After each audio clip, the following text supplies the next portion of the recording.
Récemment, le président de la République a évoqué la planification écologique ou la programmation. Cette notion a en fait une histoire.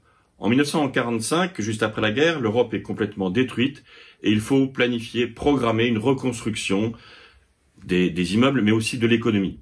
Il y a eu ce grand plan Marshall, par exemple, qui a aidé l'Europe à se reconstruire. Et puis progressivement, cette idée va disparaître. On l'accuse même d'être trop proche du soviétisme.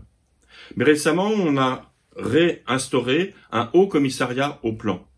Pourquoi? Parce qu'avec les crises successives, financières, mais aussi de santé, enfin bref, et la crise écologique, eh bien, il y a besoin aujourd'hui de programmer, de planifier. La situation écologique que nous vivons, la transition écologique, nécessite une modification de nos modes de vie.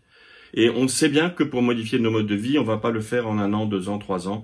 C'est de longue haleine. Chez nous, protestants, cette notion résonne de planification ou de programmation. Parce que d'abord, nous avons toujours distingué l'espoir. L'espoir, c'est simplement se dire, demain, ça ira peut-être mieux. Inch'Allah, peut-être.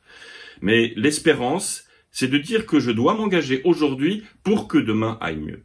Il y a donc une forme d'engagement. Mais à l'intérieur du protestantisme, il y a eu aussi une notion qui a été contestée, qui a été développée par Calvin, qui est la prédestination.